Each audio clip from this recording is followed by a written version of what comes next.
Bonjour les amis, bienvenue sur ma chaîne. Aujourd'hui, je vous fais une recette de paella. Paella espagnole à la valencienne. Voilà, j'ai acheté tous les ingrédients, tout est là. Je vais vous montrer ça dans un petit instant. Voilà.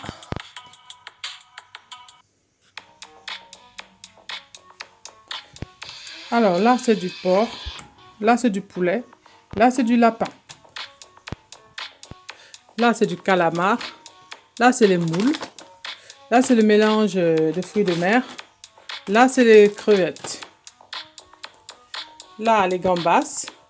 Il faut du petit pois, des oignons, de l'ail, des poivrons, du chorizo. J'en ai pris 2 parce que je vais faire une grande marmite avec 1,5 kg de riz. Du riz rond ou du riz normal si vous n'avez pas de riz rond. Ça, c'est un fond de riz que je vais compléter.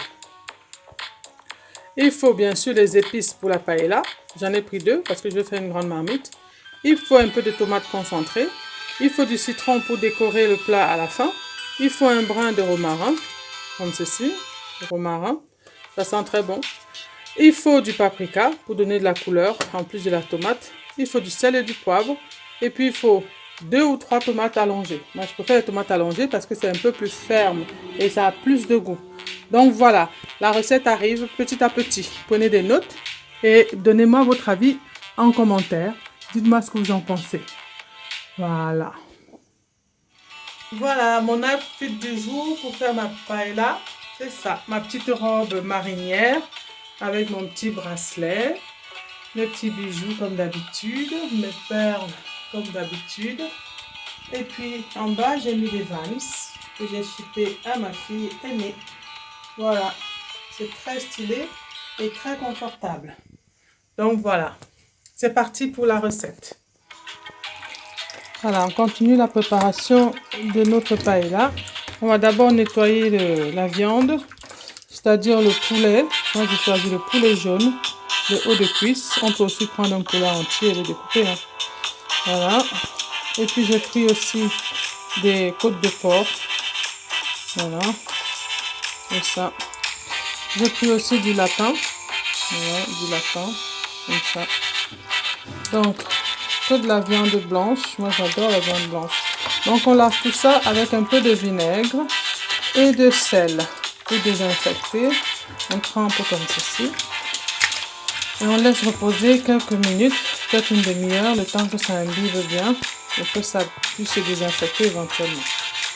Avant de saurer et d'assaisonner avant de les frire. Voilà les ingrédients qu'il faut mettre hein, dans la viande pour assaisonner et laisser mariner pendant 24 heures. Donc voilà, on mélange bien avec tous les condiments là, sel, poivre et ail moulu. Et puis on laisse macérer pour que ça imprègne bien. Si on veut, on peut mettre du cuve Maggi pour que ça imprègne bien. Comme ça, quand on va frire, ce sera comme le poulet KFC. Ce sera trop bon. Après avoir laissé mariner la viande dans la petite préparation d'ail, de poivre noir, du poivre blanc avec le cuve Maggi et le sel. Voilà, maintenant on va égoutter dans la passoire avant de frire. Voilà, ici j'ai décidé de faire la friture à l'extérieur pour éviter les odeurs dans la maison et aussi pour la sécurité parce que la friture prend du temps et puis ça chauffe beaucoup. Donc, et comme il faisait bon, il faisait beau, j'ai préféré le faire dehors.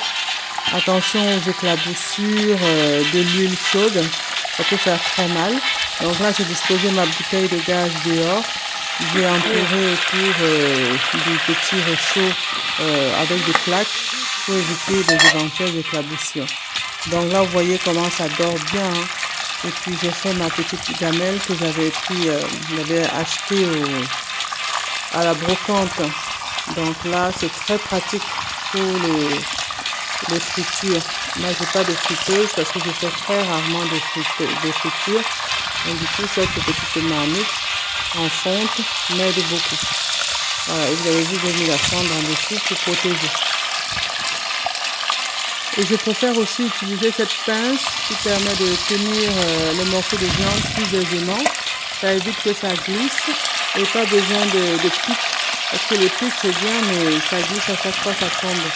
Donc là je suis sûre de ne rien laisser tomber par terre ni dans...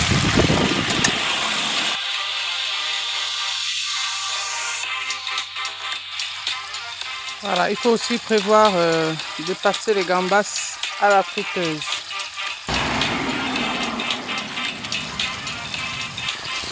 Voilà, on a mis ça, vous voyez, le gouttoir pour récupérer le jus de la viande macérée. Comme ça, on n'a pas, l'huile ne deviendra pas trop grasse après. Là, on voit clairement la différence. Là, on a le lapin. Ici, on a du poulet. Et là, on a le porc.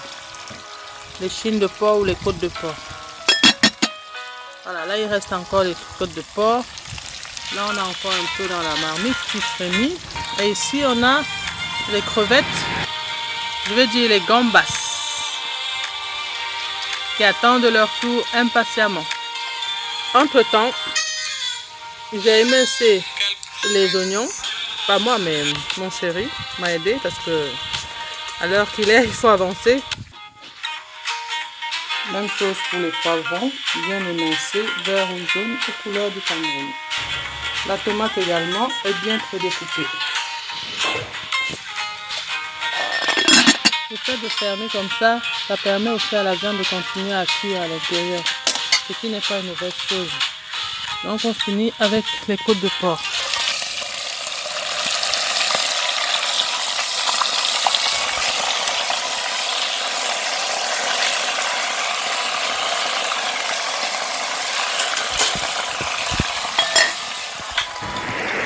Petite astuce, c'est de passer la cendre mouillée à l'eau au dos de la casserole pour éviter que ça prenne la fumée noire. Comme ça, c'est facile à laver. Ceux ou celles qui ont la possibilité d'acheter des gambas fraîches, c'est mieux. Moi, j'ai pas pu, donc j'ai dû acheter des gambas surgelées. Et du coup, je les jette dans l'eau bouillante directement pour éviter que ça cuise trop dans la marmite de riz de paella plus tard. Donc ça, c'est le secret. Et puis, on ne laisse pas longtemps au feu non plus. Je fais ma gourmande, je vais goûter un petit bout du lapin cuit.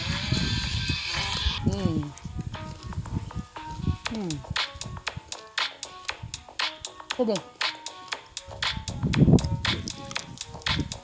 J'ai une habitude de frire le lapin. Et là, ça donne bien. Bon appétit. Là, je récupère l'huile de friture qui est bien parfumée avec la gambasse aussi. Voilà, on filtre pour éviter les miettes. Donc après, on va pouvoir démarrer la recette complètement dans la marmite.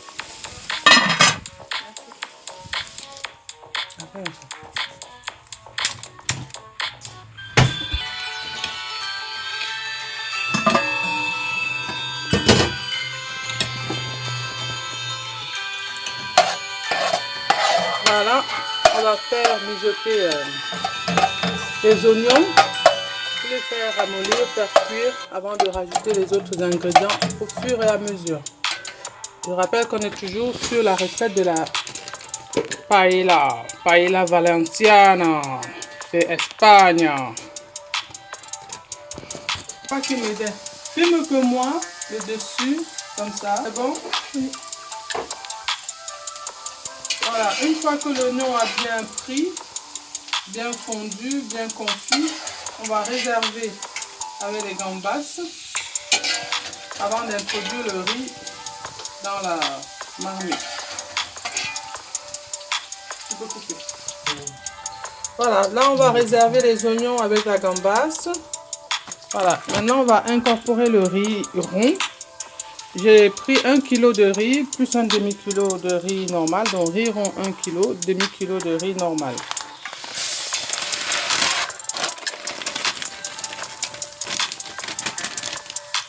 Bon, moi je lave pas le riz, je fais toujours comme ça. Je ne le lave jamais. Jusqu'à preuve du contraire, ça m'a jamais rendu malade. Dieu fait grâce. Donc on va remuer pour blanchir le riz.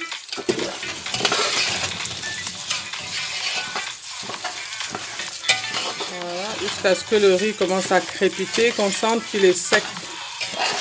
C'est à partir de là qu'on pourra incorporer les ingrédients petit à petit. Et c'est là où on parle vraiment de paella à l'espagnol. Voilà, là maintenant le riz est déjà bien mélangé à l'huile. Les petites taches noires, ce sont les bouts d'oignon qui sont restés dans la marmite, c'est pas un souci. On regarde bien le riz à quoi il ressemble maintenant. Vous allez voir qu'après blanchissement, ça sera différent. Les grains seront un tout petit peu blanchâtres. Ça empêche le riz de devenir pâteux en fait. Entre temps, on sort les autres ingrédients du congélateur. Il faut toujours garder au congèle parce que voilà. Les calamars, les fruits de mer quoi, les moules et les autres crevettes. Ça va être la magie, ça va être la magie ma paella. Regardez tout ce qui va rentrer dans ma marmite de 1,5 kg de paella. Voilà, il est temps de remuer maintenant le riz. On remue de temps en temps. Donc depuis tout à l'heure, c'est toujours au feu. On remet de temps en temps, on voit que ça commence à blanchir peu à peu.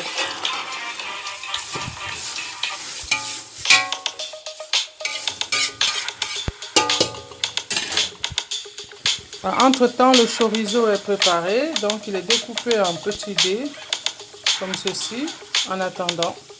La tomate aussi, les poivrons, voilà.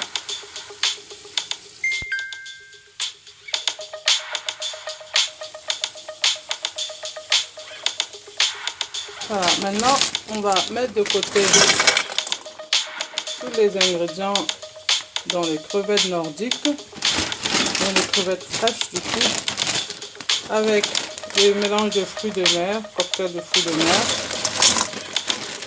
Ça a l'air beaucoup comme ça, mais une fois que ce sera cuisiné, ça va perdre de son volume, parce que tout va fondre. Et là on a les moules du Pacifique. Ben, normalement, il vaut mieux les moules avec les coquilles, mais bon, on va plus trouver ça dans les rayons de Leclerc. Voilà, et puis ensuite on va mettre les calamars. Il y a plus assez de place. On va mettre les calamars. Voilà. Voilà. On revient vérifier notre riz. Le riz est bien blanc maintenant. Voilà, on voit que les grains sont secs. Les grains de riz sont bien secs. Regardez, je ne sais pas si ça se voit. Bon, c'est beaucoup plus sec que tout à l'heure. Maintenant, on va rajouter les ingrédients. Donc, on va commencer par ça. Les petits pois.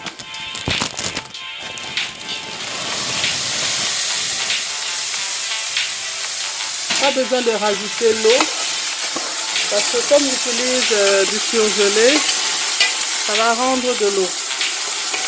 Voilà, c'est pour ça que ça crépite.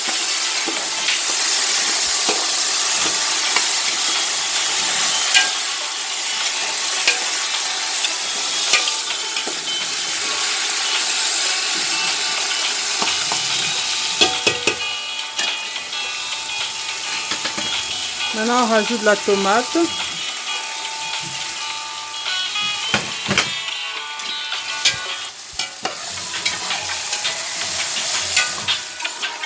Les vraies choses commencent. Voilà, déjà là, on a les couleurs basques. Le pays basque, espagnol et français. Voilà. Ensuite, on va rajouter les viandes.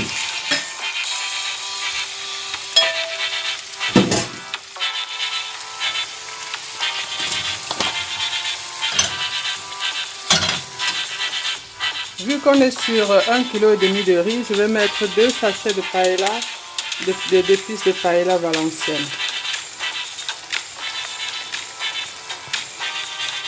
On met tout et puis ensuite on mélange l'ensemble.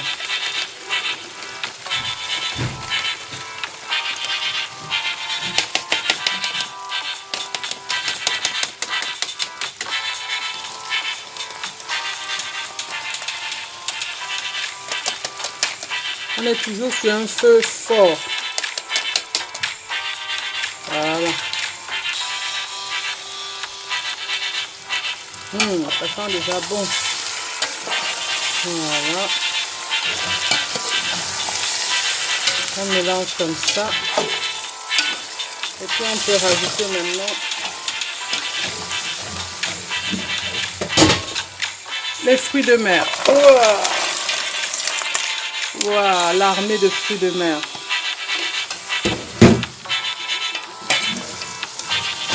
Même la spatule n'en peut plus.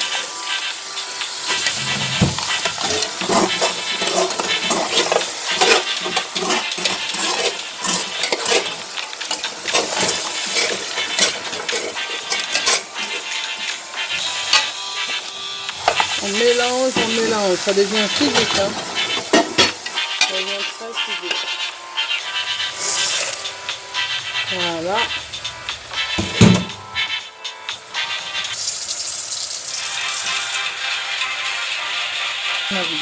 Alors maintenant, on va rajouter le sel et le poivre avec de l'ail moulu au presse-ail. Alors, il est où mon presse-ail? Mon presse-ail, il est là, mon presse-ail. C'est pratique. Voilà, maintenant, on va rajouter tout ça. Les invités sont déjà là. On va rajouter aussi le chorizo. Il faut compter à peu près 30 minutes pour la cuisson. On rajoute maintenant le poivron. Voilà. Oh, c'est beau. C'est à la fin que je vais rajouter ça.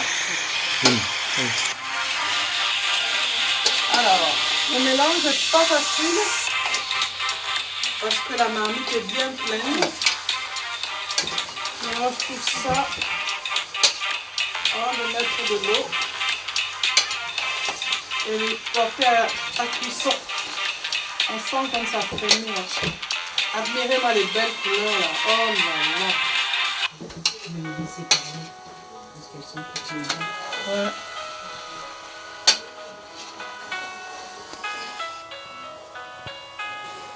Voilà. Admirez-moi cette belle coloration. C'est beau, hein?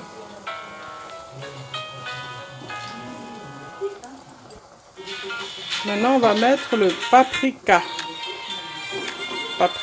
Paprika n'apporte pas grand-chose. Ça apporte juste un peu de couleur. Bon. Du coup, on va finir la boîte. Il n'y a plus grand-chose, hein? Fini le paprika. Alors maintenant, on va rajouter notre mélange de gambas avec les oignons. Et puis on va touiller encore tout ça. Alors on va rajouter de l'eau pour pouvoir faire cuire notre bonne paella. Notre délicieuse paella valenciana. À peu près 1 litre d'eau parce qu'on est sur une grande casserole quand même.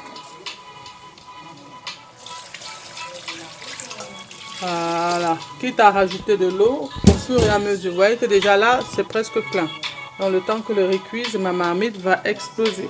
La marmite est très grande, hein. Je vous montre l'échelle de la marmite par rapport à une bouteille. Regardez ma bouteille d'huile à côté. Regardez comment la marmite est grande. La marmite est hyper grande. Ma cocotte. Voilà, la marmite est prête maintenant pour le début de la cuisson véritablement. Voilà, on va maintenant fermer et laisser cuire pendant au moins, allez, au bas mot, 15 minutes au moins. À feu doux, on va baisser un peu le feu pour pas que ça crame. Voilà. J'ai failli oublier mon brin de romarin.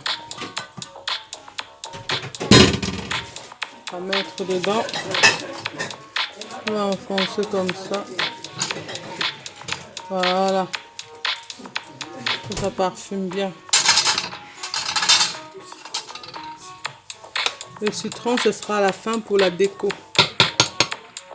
Voilà. Vérifier la marmite. À mi-chemin. Bon, ça n'a pas beaucoup évolué. Petit à petit. Mais ça sent déjà bon la paella dans toute la maison. On revient encore dans 10 minutes. Alors, on voit ce que ça donne. Waouh! Ça évolue petit à petit. Les grains de riz gonflent petit à petit. Ça arrive, ça arrive. Encore au moins 20 minutes là. Voilà, on remue délicatement ensemble. Tout a l'air parfait. C'est déjà cuit. Il a fallu quoi? 20 minutes? Voilà, on mélange bien. Fais un gros plan pour voir le détail. On a de tout. Paella royale. Paella royale. On a du lapin, on a du porc, on a du poulet, on a des crevettes, on a des gambas, on a du chorizo, on a du porc, on a du poivron, on a des moules, on a des oignons, des petits pois. On va goûter.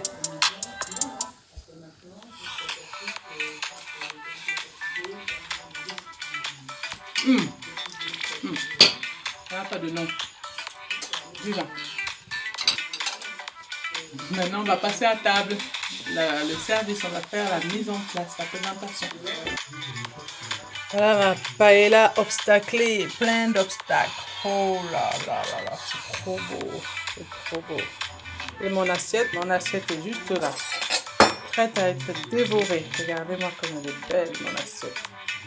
Une belle paella traditionnelle, paella royale. Voilà, je vais me régaler. Bon appétit à moi-même. Donc, j'espère que la recette vous a plu. J'espère que vous avez aimé. J'espère que ça va vous donner des idées pour faire votre propre paella. Et puis, si vous avez besoin de conseils, n'hésitez pas à revenir vers moi inbox dans les commentaires. Merci beaucoup. Bye bye. Ciao, ciao. Merci d'avoir suivi cette vidéo. Il va faire presque nuit là maintenant. Allez, à bientôt. Abonnez-vous, likez, mettez des commentaires.